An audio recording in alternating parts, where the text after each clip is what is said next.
اعمال کی قبولیت کے لیے تین چیزوں کا ہونا ضروری ہے۔ ایک ایمان کا ہونا، دوسرا اخلاص کا ہونا، تیسرا اتباع سنت کا ہونا۔ وَقَدِمْنَا إِلَى مَا عَمِلُوا مِنْ عَمَلٍ، اللہ فرماتے ہیں کہ ہم متوجہ ہوں گے ان اعمال کی طرف جو دنیا میں کیا کرتے تھے۔ اب کافر بھی بڑے نیک اعمال کرتے ہیں، رفاع عامہ کے کام کرتے ہیں، لوگوں کی مدد کرتے ہیں۔ بعض کافر بڑے نرم دل ہوتے ہیں، پل بنا لیے، سڑکیں بنا لیے، ہسپتال بنا لیے، بلکہ اپنی زندگی وقف کر دی انسانیت کی خدمت کے لیے۔ تو اللہ فرماتے ہیں ہم ان اعمال کی طرف متوجہ ہوں گے۔ فَجَعَلْنَاهُ هَبَاءً مَنْثُورًا، چونکہ اعمال کی قبولیت کے لیے تین شرطیں ہیں، ایک ایمان کا ہونا، دوسرا اخلاص کا ہونا، اور تیسرا رسول اللہ صلی اللہ علیہ وسلم کے طریقے کا ہونا۔ اگر یہ تین چیزیں کسی عمل میں نہیں ہے تو وہ عمل مردود ہے، وہ قبول نہیں ہے۔ تو ان کی تو بنیادی شرط ایمان ہی چونکہ نہیں تھا، تو اللہ فرماتے ہیں فَجَعَلْنَاهُ هَبَاءً مَنْثُورًا، ہم اس کو، ان کے اعمال کو بکھرے ہوئے ذرات کی طرح کر دیں گے۔ ایک اور جگہ فرماتے ہیں فَحَبِطَتْ أَعْمَالُهُمْ، ان کے سارے اعمال ضائع ہو جائیں گے۔ جیسے بڑی سے بڑی رقم ہوتی ہے نا، اس کو صفر سے ضرب دے دیا جاتا ہے تو وہ ساری کی ساری جو ہے وہ صفر ہو جاتی ہے۔ تو ایسے ہی کفار کے جتنے بھی نیک اعمال تھے وہ مرتے ساتھ ہی، اگر ان کا ایمان پہ خاتمہ نہ ہوا تو مرتے ساتھ ہی صفر پہ ضرب دے دیا جائے گا، اور ان کو آخرت میں کوئی نتیجہ نہیں ملے گا، کوئی اجر نہیں ملے گا اس کا۔ اللہ کے نبی صلی اللہ علیہ وسلم نے فرمایا کہ قیامت والے دن بعض لوگ پہاڑوں جتنے اعمال لے کے آئیں گے لیکن جہنم میں چلے جائیں گے، وہ اعمال ان کو کوئی فائدہ نہیں دے گا۔ صحابہ نے پوچھا یا رسول اللہ وہ کون لوگ ہوں گے؟ تو اللہ کے نبی صلی اللہ علیہ وسلم نے فرمایا یہ وہ لوگ ہوں گے جو نماز و روزے کو تو پابند تھے لیکن حرام اور حلال میں کوئی فرق نہیں کیا کرتے تھے۔ جب بھی کوئی حرام عمل کا موقع آتا، کوئی حرام چیز کا موقع آتا، اب چاہیے تو یہ تھا اس سے بچتے لیکن یہ اس میں پڑ جاتے، تو اپنے سارے اعمال کو ضائع کر بیٹھے۔ ایسے ہی اللہ کے نبی صلی اللہ علیہ وسلم نے فرمایا کہ قیامت والے دن سب سے پہلے جس کا حساب ہوگا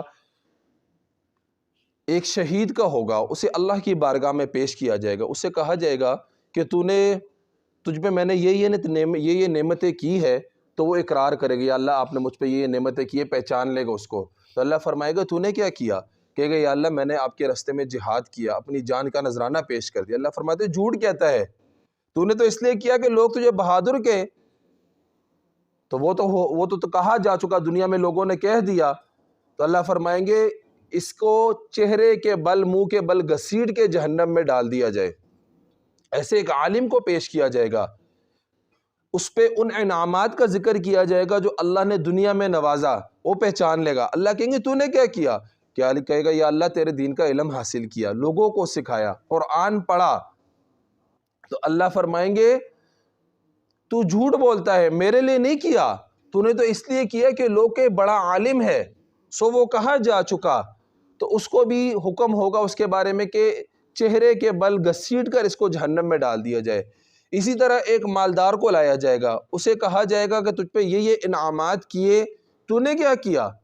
تو ان انعامات کو پہچان لے گا، کہے گا یا اللہ آپ نے مجھے مال دیا تھا، وہ مال میں نے آپ کے راستے میں خرچ کیا، غریبوں کی مدد کی۔ اللہ فرماتے ہیں جھوٹ کہا تو نے تو مال اس لیے خرچ کیا کہ لوگ کہے مالدار آدمی ہے، وہ تو کہا لوگ کہے بڑا سخی ہے، وہ تو کہا جا چکا، جو تیرا مقصد تھا وہ پورا ہو چکا، لہٰذا اس کے بارے میں حکم ہوگا کہ منہ کے بل گھسیٹ کے اس کو جہنم میں ڈال دیا جائے۔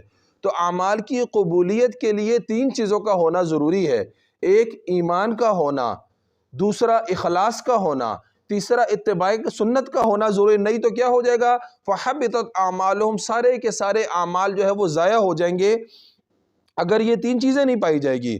تو ان کافروں کو بھی یہی حال ہوگا، فَجَعَلْنَاهُ هَبَاءً مَنْثُورًا، اللہ فرماتے ہیں ہم نے ان کے اعمال کو بکھرے ہوئے ذرات کی طرح کر دیا۔ بس دنیا میں تعریفیں ہو چکی، قیامت والے دن کو کچھ نہیں ملے کیونکہ ایمان نہیں ہے۔ اللہ رب العزت سے دعا ہے کہ اللہ ہمیں ایمان پہ زندگی گزارنے کی توفیق عطا فرمائے اور ایمان کے حالت میں ہی ہم سب کا خاتمہ فرمائے۔ وآخر دعوانا ان الحمد للہ رب العالمین۔ الحمد للہ رب العالمین، الصلاۃ والسلام علی سید الانبیاء والمرسلین۔